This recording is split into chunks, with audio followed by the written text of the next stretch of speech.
मैं देख रही थी किस तरह महाराज पृथ्वीराज चौहान को चकोरी ने धनुष और बाण दिए और उन्होंने अपने बाहुबल से किस तरह एक-एक पहरेदार सैनिक का वध किया। उनके बाण ने हवन की दहकती हुई अग्नि को किस तरह शांत कर दिया। राजपुरोहित ने यज्ञ के विध्वंस होने का समाचार जब जयचंद को सुनाया तो उसे विश्वास ही नहीं हुआ कि पृथ्वीराज चौहान कन्नौज आकर ये सब कर सकते हैं। इधर पृथ्वीराज चौहान फिर गणपत डांगी के रूप में संयोगिता से मिले और यज्ञ विध्वंस का समाचार उसे भी दिया। जयचंद ने यज्ञ स्थल पर यज्ञ की अग्नि की बजाय केवल धुआं देखा और देखे सुरक्षा पर तैनात सैनिकों के मृत शरीर। दरबार में जयचंद ने महाकवि चंद्रवरदाई को राजकीय सम्मान के साथ विदा किया। तभी राजकुमारी संयोगिता का निवेदन प्राप्त हुआ कि वो महाकवि चंद्रवरदाई और गणपत डांगी से उन्हें विदा करने के लिए मिलना चाहती है। और मैं सोच रही थी कि पिता और पुत्री के बीच सोच का जो अंतर है, इसका परिणाम सुखद निकलेगा या फिर दुखद।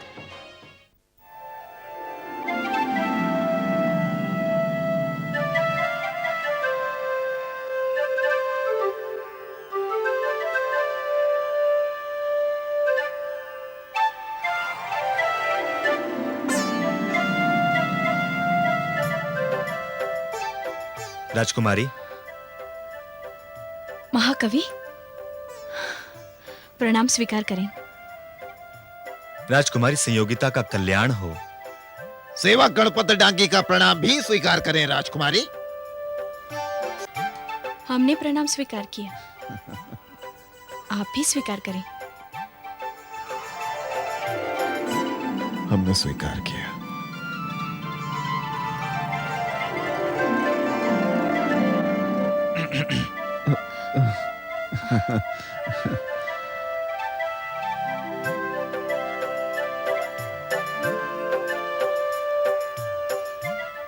महाकवि चंद्रवरदाई, ये आपकी विदाई पर एक छोटा सा उपहार है आपकी सेवा में।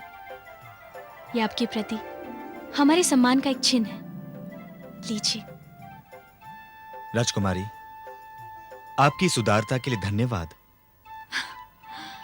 धन्यवाद तो आपका है जो आपने यहाँ पधार कर हमें आनंद कैसे पल दिए जो हम आजीवन ही नहीं भूल सकते। आपने तो हमारी मनोकामना ही पूरी कर दी।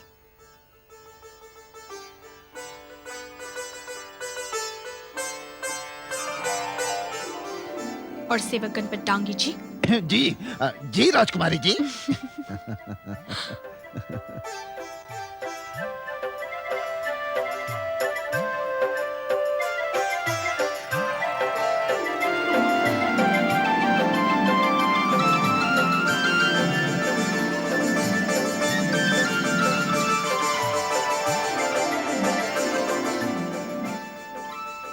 राजकुमारी, मैं बाहर जा रहा हूं।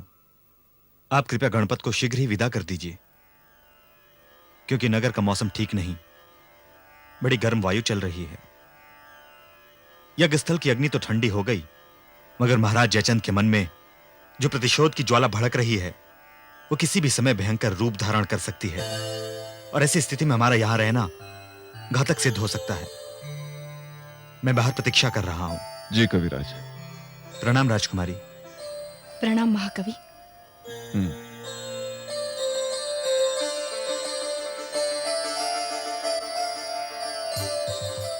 हाँ तो राजकुमारी जी, इस सेवक की विदाई के लिए क्या उपहार है आपके पास? सेवक के लिए भी उपहार है हमारे पास। जी रुकिए रुकिए। देखिए राजकुमारी जी, हम महान कन्नौज की महान राजकुमारी से कोई निर्जीव वस्तु उपहार में नहीं लेंगे। क्या?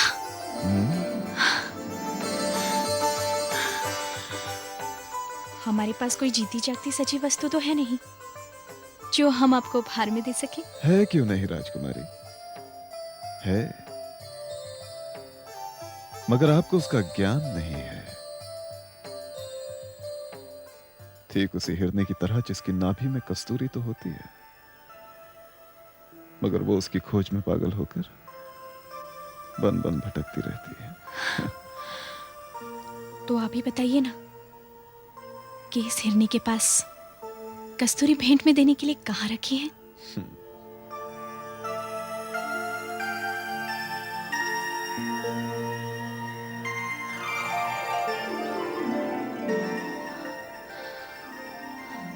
राजकुमारी, क्या आपने कभी अपने मत भरे रस से छलकते अधरों को देखा है?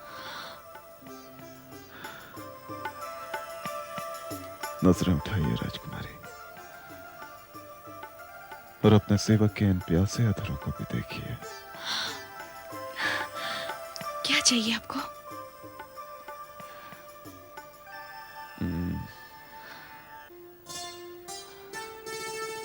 अधरों से अधरों की बात एक पल के लिए हो जाए तो इनकी प्यास भी बुझ जाएगी और हमें अपनी विदाई का उपहार भी मिल जाएगा।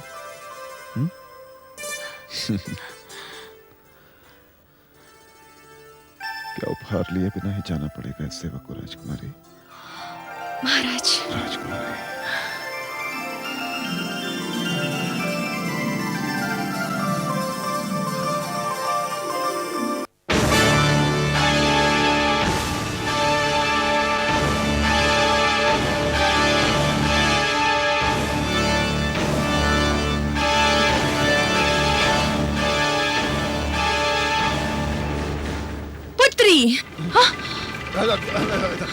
धन्यवाद राजकुमारी, धन्यवाद।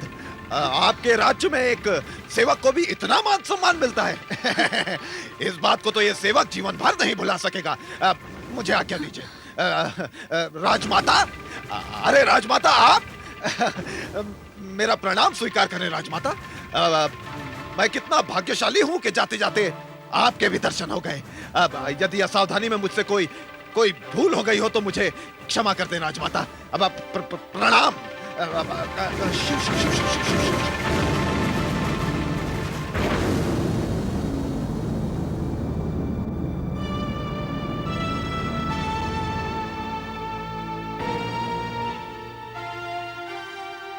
पुत्री, आकाश अगर धरती के चरण छूता है तो ये केवल भ्रम है, वास्तविकता नहीं।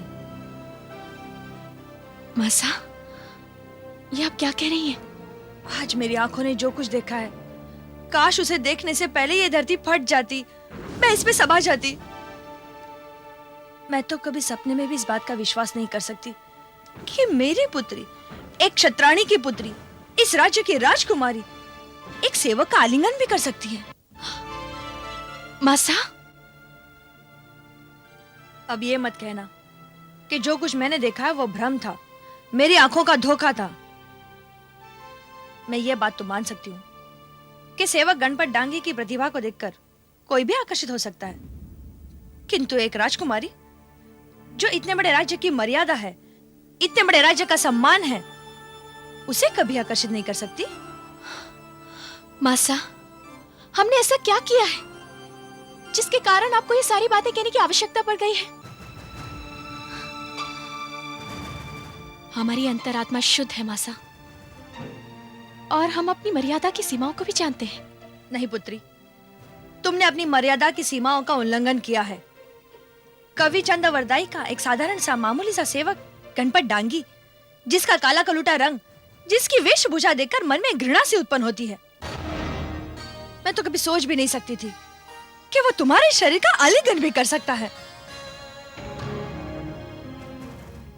मासा,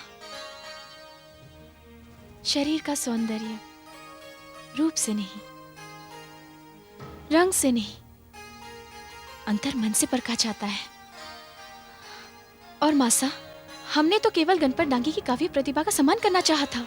काव्य प्रतिभा का सम्मान कुछ स्वर्ण मुद्राएं हो सकती थी, कोई उपहार हो सकता था। मैं तो कभी सोच भी नहीं सकती थी कि मेरी पुत्री का आकर्षण केंद्र एक निकर्षित व्यक्ति, एक सेवक हो सकता है। नहीं मासा, न ही वो कोई निकर्षित व्यक्ति है और न ही किसी का सेवक। क्या? हाँ मासा। तो फिर कौन है वो? नहीं मासा, हम अभी आपको नहीं बता सकते। नहीं पुत्री, अब तो तुझे बताना ही पड़ेगा। तू हमारी इकलौती लाडली पुत्री है, लेकिन मैं तेरे सर की सौगंध खाकर कहती हूँ कि अगर वास्तविकता मेरे सामने नहीं आई तो मैं आत्मघात कर लूंगी। मासा। हाँ पुत्री, तू नहीं जानती, इस समस्या के साथ मेरा आत्मसम्मान जुड़ा हुआ है।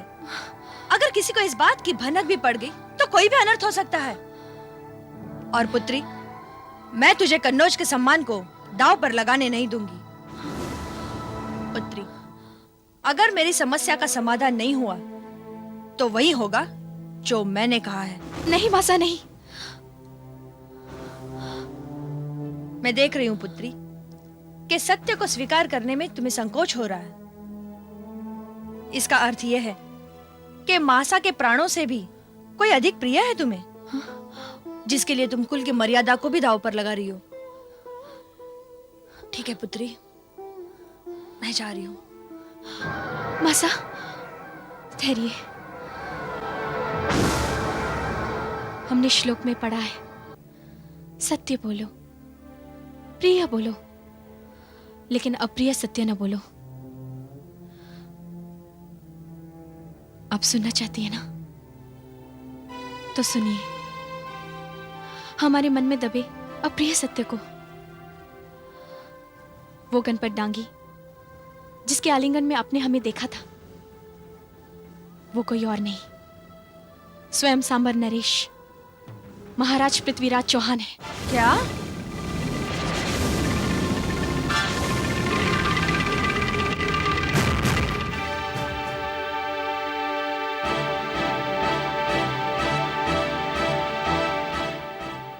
अन्नदाता की जय हो। और वाला, यह समाचार तो आपको मिल ही गया होगा कि पृथ्वीराज चौहान ने हमारा यज्ञ विध्वंस कर दिया है। जी हाँ महाराज, मुझे इस दुखदाई घटना का समाचार मिल चुका है। लेकिन महाराज, जब तक मैं जीवित रहूंगा यह घटना मेरे मन को, मेरी अंतरात्मा को कचोटती रहेगी। इसमें आपका क्या दोष है रवाला? इस बात का तो हमें अनुमान ही नहीं था कि पृथ्वीराज चौहान इतना बड़ा दुस्साहस कर सकता है। इस बात की तो हमें सपने में भी आशा नहीं थी। दुस्साहस का दूसरा नाम पृथ्वीराज चौहान है महाराज। यदि ऐसा ना होता तो मुझसे मिलकर मेरे सामने से जीवित बचकर नहीं जा सकता था। ये आप क्या कह रहे हैं रवाला?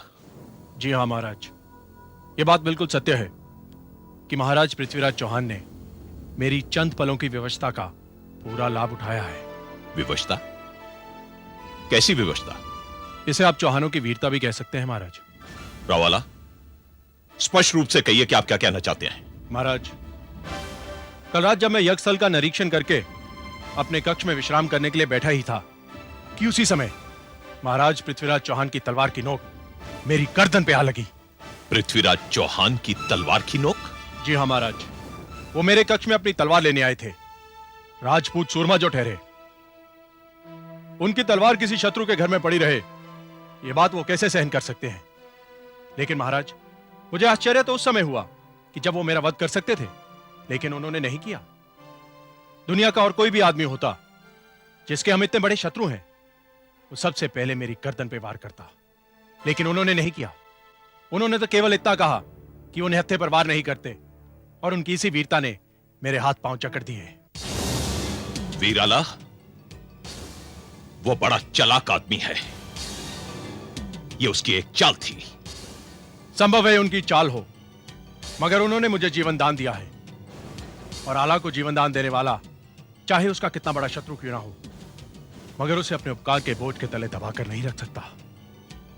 मैंने भी जीवन दान के बदले उसे एक बार का जीवन दान दे दिया, मगर महाराज, मैंने एक बात उसे स्पष्ट रूप से कह दी कि हम कल भी शत्रु थे और आने वाले कल में भी शत्रु ही रहेंगे। किंतु महाराज, उनके यहां आने का कारण बड़ा हास्यास्पद है। वो कन्नौज की किसी कन्या से प्रेम करते हैं, और उनका कहना था कि उसी से मिलने का वचन निभाने आए हैं। उसने कहा और आपने विश्वास कर लिया? महाराज, मैंने देखा कि उनकी बातों में सच्चाई है। रावाला, बड़े आश्चर्य की बात है, आप इसे वचन का पालन कहते हैं। क्यों नहीं मानता महाराज? उन्होंने मुझे एक वचन दिया और उन्होंने उस वचन का पालन भी किया। और वो वचन क्या था रावाला? और वो वचन ये था महाराज कि वो आपका वध नहीं करेंगे। रावाला, महाराज, ये सत्य है कि उन्होंने अपना वचन निभाया है, वरना जितनी आसानी से वो मुझ तक पहुंच गए थे, उनके लिए आप तक पहुंचकर आपका वध करना भी कोई बड़ी बात नहीं थी। रावाला, इस बार तो वो आपको जीवन दान का चकमा देने में सफल हो गया, लेकिन इसके साथ साथ वो अपने जीवन की सबसे बड़ी कमजोरी हमारे हाथ में देकर चला गया। रावाला, अगर इस बात का पता चल जाए कि वो किस कन्या से प्रेम करता है, तो पृथ्वीराज चौहान को अपने जाल में फंसाना बहुत आसान हो जाएगा।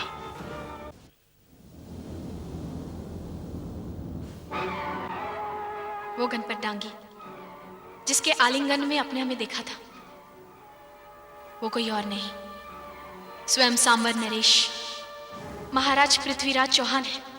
स्वयं सांबर नरेश, महाराज पृथ्वीराज चौहान है। स्वयं सांबर नरेश, महाराज पृथ्वीराज चौहान है।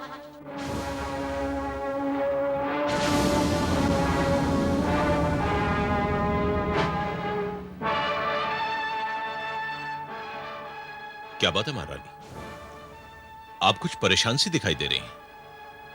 हाँ महाराज, राज्य में जो कुछ हुआ है, जो कुछ हो रहा है, उसे देखकर परेशानी तो होगी ना। महारानी, अब आपको परेशान होने की कोई जरूरत नहीं। पृथ्वीराज चौहान ने जो कुछ भी किया है वो हमारी थोड़ी सी असावधानी के कारण हो गया, मगर अब हम सतर्क हो गए हैं।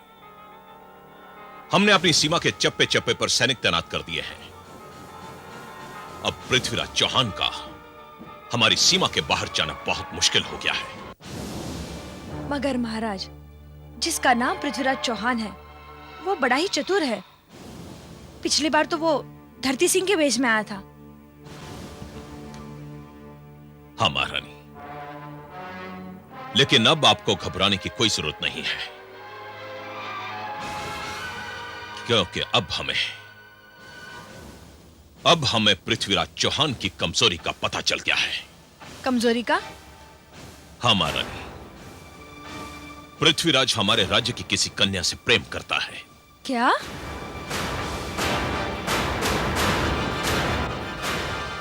हाँ महारानी, एक बार इस बात का पता चल जाए कि वो कन्या कौन है, तो पृथ्वीराज चौहान का पकड़ा जाना निश्चित हो जाएगा। बस उसके बाद उसकी गर्दन होगी और हमारी तलवार।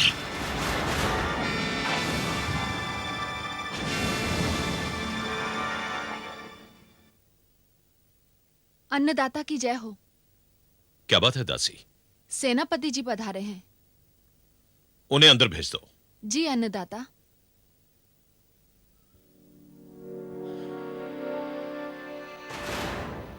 महारानी, देखे सेनापति क्या समाचार लाए।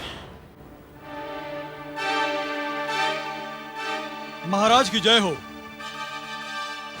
क्या समाचार है सेनापति जी? महाराज, अभी अभी सीमा से समाचार आया है कि महाकवि चंद वरदाई और उनके सेवक गणपत डांगी के अलावा और किसी व्यक्ति ने सीमा पार नहीं की है। केवल इन दोनों को ही आपके आदेशानुसार सीमा पार करने की अनुमति दी गई।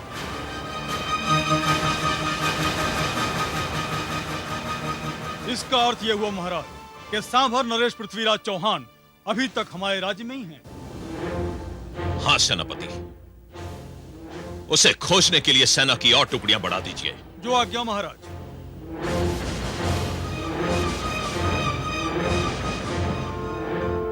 चलिए महारानी, विश्राम कीजिए। अब जो होगा कल देखा जाएगा। नहीं महाराज, आप विश्राम कीजिए। मुझे तो सचमुच नींद नहीं आ रही। ठीक है।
क्या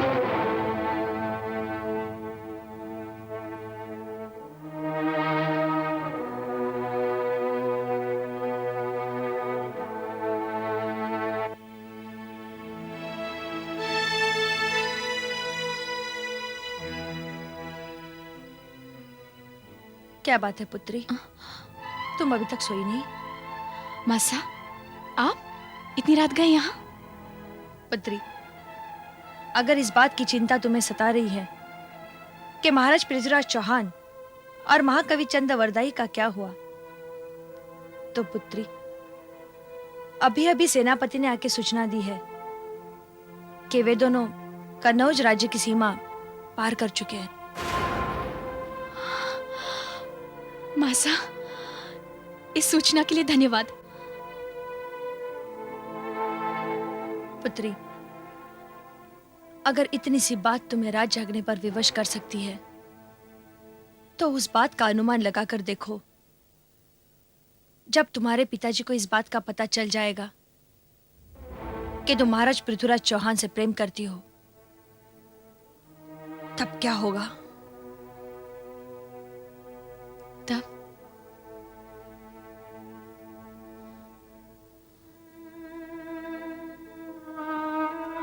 तब क्या होगा मासा?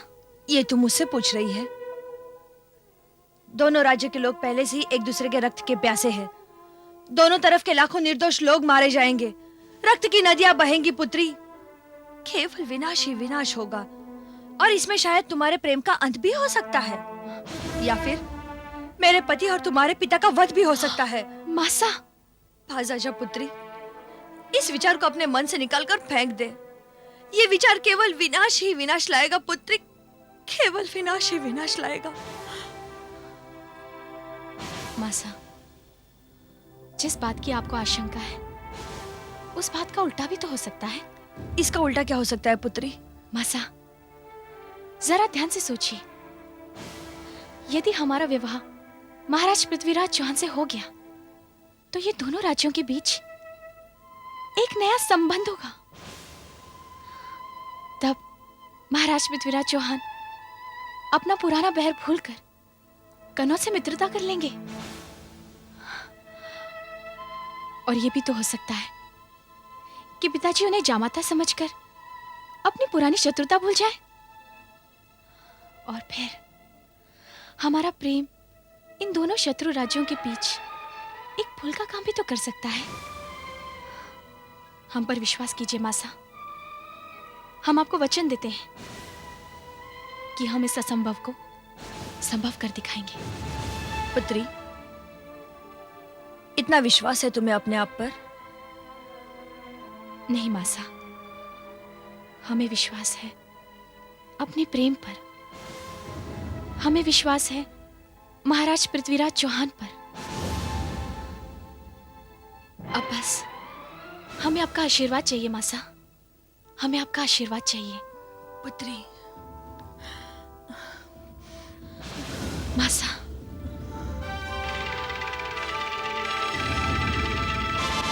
महाराज, महाराज, हमने पुत्र पृथ्वीराज को गोद लिया, उसका राज्याभिषेक कर दिया, किंतु अभी एक उत्तरदायित्व शेष है हमारा। रानी साहब, हम जानते हैं कि आप क्या कहना चाहती हैं, और हम भी आपको एक शुभ समाचार सुनाना चाहते हैं। शुभ समाचार? जी हाँ रानी साहब, एक बार पृथ्वीराज को कन्नौज से वापस आ जाने दीजिए, फिर देखिए कन्नौज की राजकुमारी संयोगिता हमारी पुत्रवधू होगी। हमारी पुत्रवधू? वो भी कन्नौज नरेश की पुत्री? हाँ रानी साहब।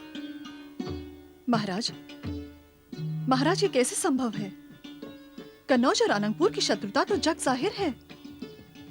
इन दोनों राज्यों में तो केवल युद्ध हो सकता है, विवाह नहीं। रानी साहब, ये एक भेद की बात है। बस आप हमारे पुत्र पृथ्वीराज को लौट कर आ जाने दीजिए, फिर हम आपको सारी बातें समझाएंगे। अन्नदाता की जय हो। तुर्किस्तान से आए यवन महात्मा आपसे मिलना चाहते हैं। क्या? यवन महात्मा?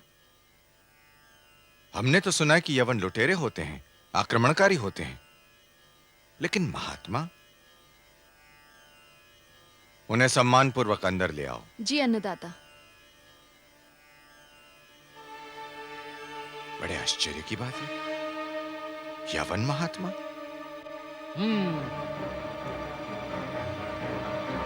हक।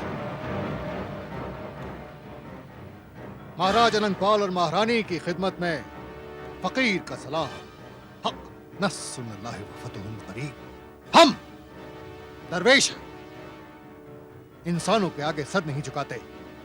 अगर ये सर झुकता है तो सिर्फ उस माबूद हकीकी के सामने।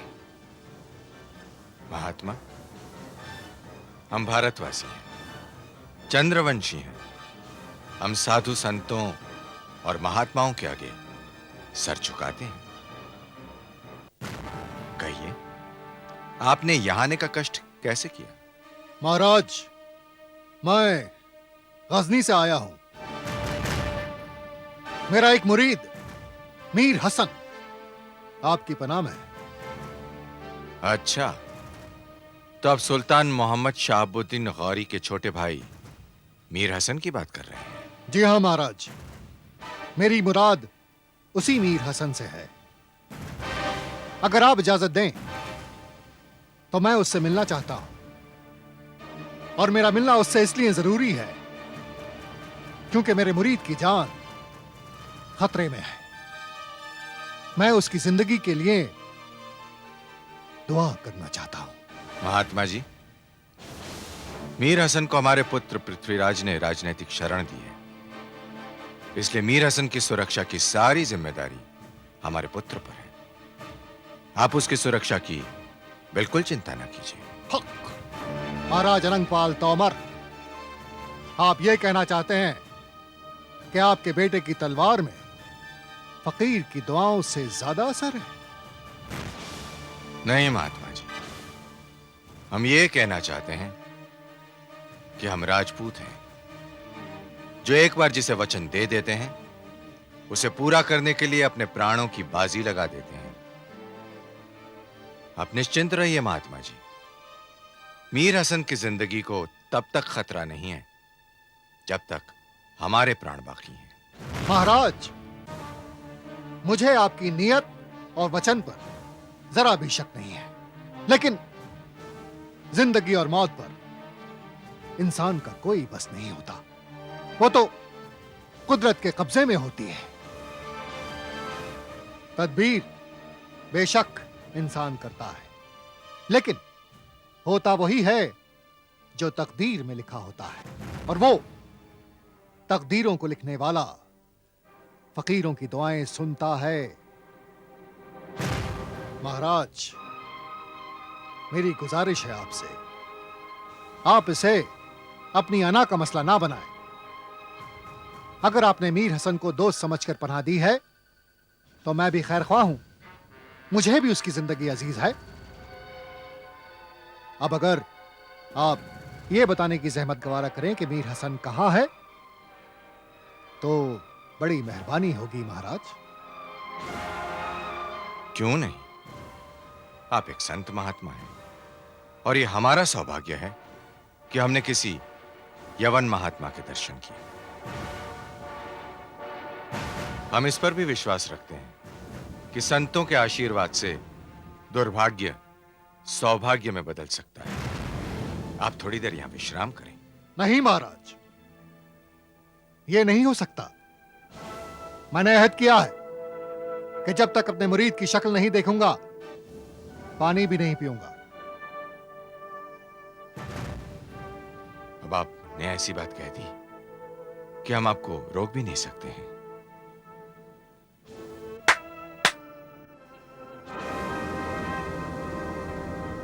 आज्ञा हो अन्नदाता।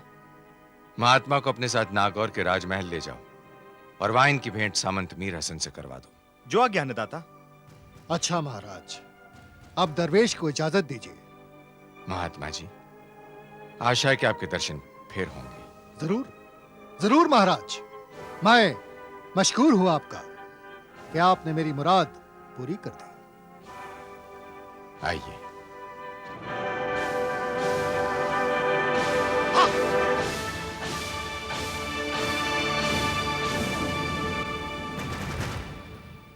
महाराज, हम्म, एक बात कहूं? हाँ कहिए ना रानी साहब। ये महात्मा कम और जादू टोना करने वाले तांत्रिक ज्यादा लगते हैं। ऐसा क्यों लग रहा है आपको? आपने देखा नहीं? उनकी आंखों में एक विचित्र प्रकार की चमक थी। तेज और चमक तो हर महात्मा की आंखों में होती है। उनकी आंखों में सम्मोहन भी होता है। नाना साहब हम आ गए। अरे पुत्र पृथ्वीराज। प्रणाम नानी साहब। जीवता रहे पुत्र। प्रणाम नाना। प्रणाम नानी साहब। आयुष्मान भव। प्रणाम नाना साहब। आयुष्मान भव। पुत्र जी। तुम्हारे चेहरे की प्रसन्नता बता रही है कि तुम्हारा अभियान सफल हुआ है। हाँ नाना साहब, दोनों ही अभियान सफल हुए। दोनों ही अभियान? आपको यह सुनकर आश्चर्य होगा कि हमने जयचंद का राजसूय यज्ञ भंग कर दिया है।